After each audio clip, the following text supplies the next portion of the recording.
Hey, good afternoon. Here's your two favorite mechanics are back at it, Dr. Johnson and Dr. Albrecht.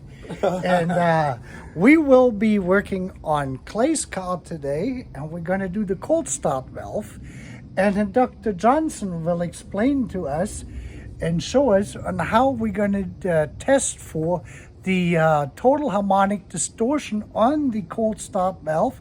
He will then transfer the acquired data into a spreadsheet and then do a fast Fourier transient analysis for us. And I'm going to do all that. Yeah, exactly. You got to do all this. This is all I'm good for. Yeah. No, we're going to check his valve. I'm going to show you guys on how we're going to check this on a 450 SEL. But he is the man. He is the champ. And I'm just a little guy here. All right, we're going to show you the video. Rolling. We're rolling. Am I rolling? Am I rolling, Mr. We're Clay? rolling. We're rolling. Okay, so this is the cold start valve. Pretty much the same position as you have it on the 126s as well. But there's one difference, is that this unit has the what they call a thermo switch, which is right located down here, which has two terminals. And I'm going to show you real quick on how to test these two terminals. You need a ohm meter and a continuity meter. The first thing is you want to check continuity from the housing of this here to the chassis. They kind of corrode here on this where they meet with the intake system from the coolant.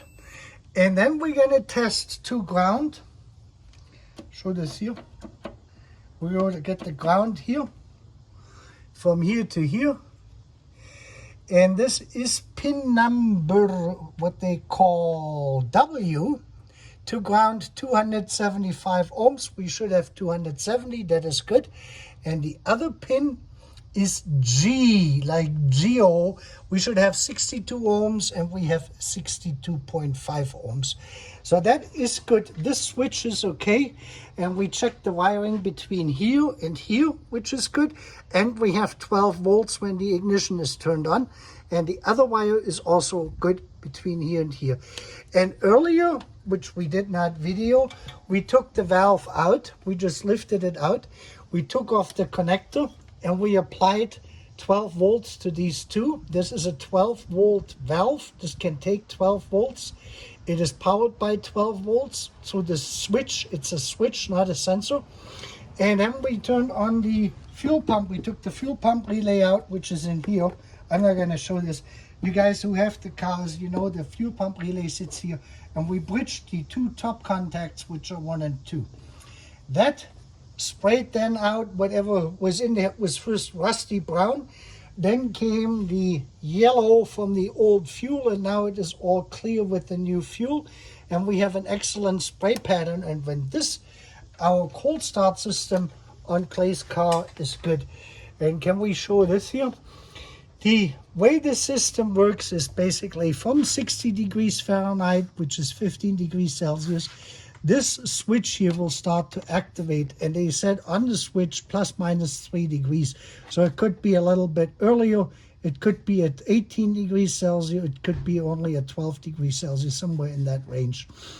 And then the time for how long it keeps the valve open will increase as more as the temperature goes down, with a maximum at minus 4 degrees of 9.5 seconds, which is minus 20 degrees Celsius. But the key in this, the plus 12 volts come only from the ignition key in the start position when you're starting the car. So you want to keep on this model the engine or in start for as long as possible until it has successfully fired up, and then release the key. If you start to crank for 2-3 seconds and leave it off and crank again, it will not pump enough fuel into the air intake system to enrich the fuel mixtures. This goes on top of your 8 regular injector valves. So this is the fuel boost.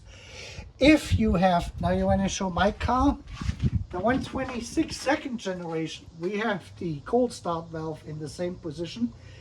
On this car, the cold start valve is activated by the fuel pump relay, and it comes on only if the temperature is below minus 10 degrees Celsius, which is 14 degrees Fahrenheit. A lot of the guys, they're trying to figure out on the second generation 126s of why their cold start is not working at the higher temperatures. That was changed. So on this model, it goes from 15 degrees Celsius, 60 degrees starting down. It will pump extra fuel in it for a short period of time. On the second generation 126, only below minus 10 degrees Celsius, 14F. The EHA valve does the enrichment all the way down to minus 10 degrees Celsius. Below that, that's when they need the boost, the start assist basically. And then that we took care of. Let me get the meter turned off. Put that right here. Yeah, the other thing is what we decided to procure is we procured clipboards.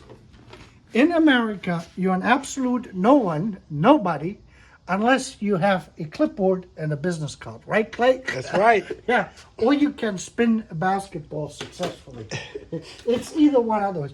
And we also got us the little sissy one in gold, on sale at Wally World for $1 for the small paper, so if they write something down. This makes it a lot easier when you work outside or inside with a car, because you have everything clipped together. And if you get 2 or 3, then you can separate the stuff out in electrical drawings and the manual, and you have everything neatly together, and you can put it away, and you can write on it, and all of this good stuff. And we just wanted to show you this. This was a major investment we did. Now the other thing is, on Clay's car, he had the fire, if you have watched the other videos, and you can see these plastic lines which go on here for the climate control unit, which opens up the warm water or hot water into the heat exchanger,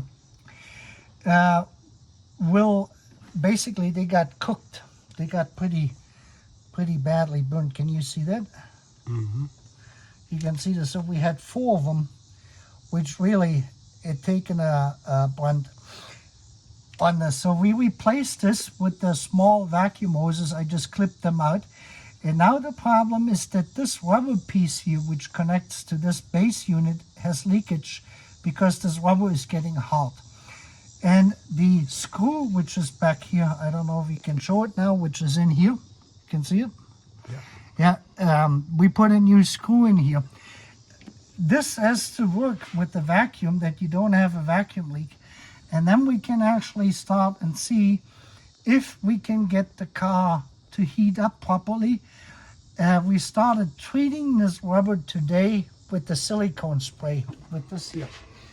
And Clay is going to spray this on. We're going to take that little screw back out so you can just unplug this. And then we're going to soak this rubber part every day. We're going to spray this on and hope that the rubber is going to start softening up, and that will seal this off. The worst leakage we have is on this hose here, on this connection between this plastic part and this rubber part, which goes over, because these little parts here, these rubber connectors, they're hard and they're not making contact anymore. This spray, the silicone spray, will basically go in there and start soaking this up, and the liquids will soften the rubber back up. This is basically the same stuff I used on the window seals for the windows to slide easier. Any rubber connection, whatever rubber hose you have, when you spray this, it will loosen up, it will penetrate the rubber, and it will loosen up the rubber and soften the rubber up over time. You can see this on hard rubber. It will take several treatments before you're gonna see an improvement. This is not something you spray on there once and then it immediately, softens everything up. It can take 2 weeks or so, 1 week, 2 weeks of constantly soaking this. You probably could fill this stuff up in a bucket and then put the rubber part, actually soak it in there with the weight, keep it under there. And this way the pores will absorb the liquid and the liquid will then penetrate through the rubber. Rubber is a live material, is lumber or wood is, and you can treat wood and you can treat rubber. And if you do this on your engine constantly, then you won't have any problems with rubber parts, at least, getting dried out as much as they do without the treatment. It will not work well on plastic. I can tell you that. Once plastic dries out, it becomes brittle. Yeah, and with that, we are ready to take a test drive. And then I'm hungry and Clay is hungry, right? That's right. So we're going to go and eat. Let's go do what we do best. Eat. And with that, you guys, you have a great afternoon. And we're going to say goodbye until we do my car, the timing on it, and cylinder number 8, the valve stem seals and the springs. And then we do the Woodruff offset key. And then hopefully it is cooler because you can see I'm sweating. It's hot. It's the tropical sun here. Okay, with that, you have a great afternoon. You're going to say goodbye too. Peace out. Peace out. We see you.